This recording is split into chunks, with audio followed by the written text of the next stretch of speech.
Hey everyone, FDKM here, and today we're in X-Plane 11 again, and we are not flying the Concord. You can probably tell from the thumbnail and the fact that it says Aeroflot there, or a Russian and a Soviet flag, which, yeah.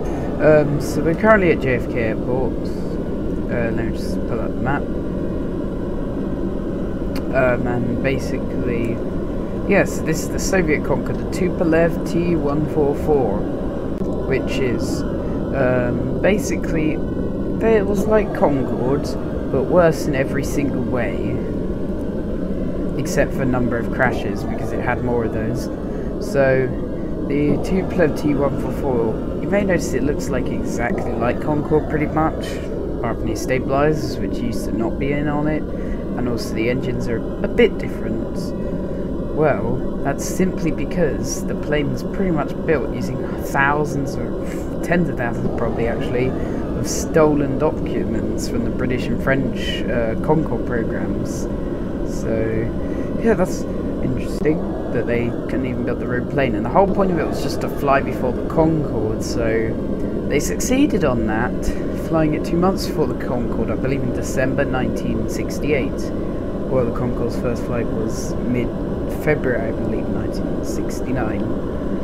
Don't fact check that. So, yep, so it does have the droop snoot like the Concord. As you can see, you can lower the nose here. So there's the Island of Manhattan. Yeah, how about we throttle this up? This plane has had many crashes as well.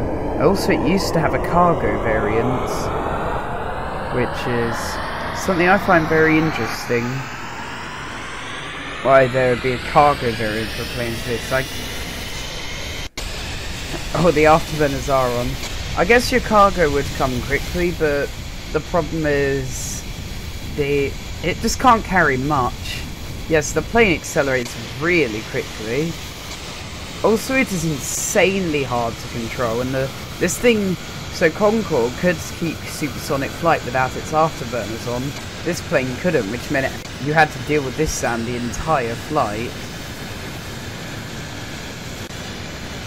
And basically, if you read the reviews of it from the time period, the nose does automatically get pushed up eventually, but let's do it ourselves. We'll see that they'll mainly talk about how it's insanely loud and just it's just a difficult plane in its aerodynamic maneuvers. It's just a difficult plane to enjoy.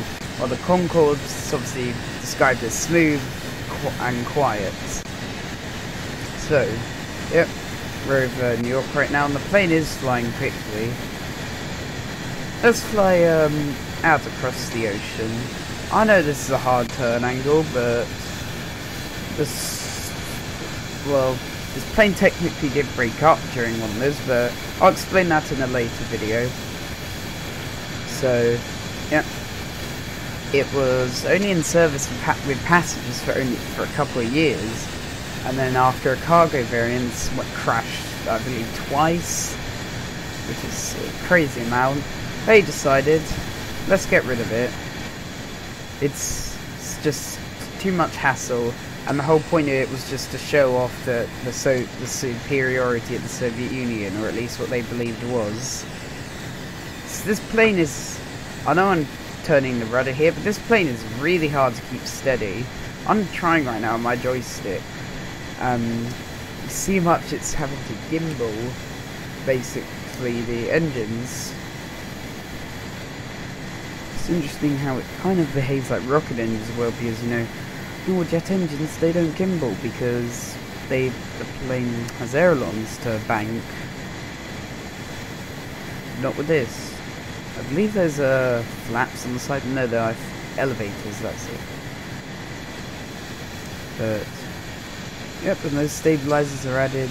Well, obviously to stabilize the plane on the front there. We're flying vertically, and we're sure our speed is going down, but we're still flying at 400. 11 miles per hour. So yeah, this plane will cruise. Let's just put it as actual cruising altitude. It's about 50,000 feet. There you go. And how about we lower the nose? I know the radiation would probably damage us and it'd be very hot, but it gives us a better view, at least when it's completely lowered. And I'm going to try and land this. Probably just going to cut to when I'm near the landing, but yeah, see you then. To get the plane close to the runway, this is extremely difficult.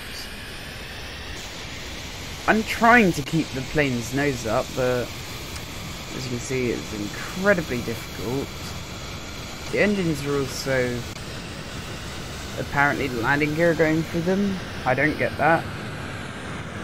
But yep, let's try and land it. We are going very fast for a landing. It's an average Ryanair approach. Okay. Yep, I know we're going insanely fast, but that's not the point, isn't it? So yeah, this is the longest runway. What the heck? I forgot this plane is a lot more fragile than the 747s that I normally land here. Also, there's a random person in Russian. Let me just stop the plane. What? Why is there like a... Is this like a documentary or something? What the heck? There's just this playing in the cockpit. Well, I wish I knew what they're saying. So, yeah. Thank you everyone if you enjoyed this video. Oh my god, that's so annoying. Thank you everyone, I'll see you in the next video. Thank you, goodbye.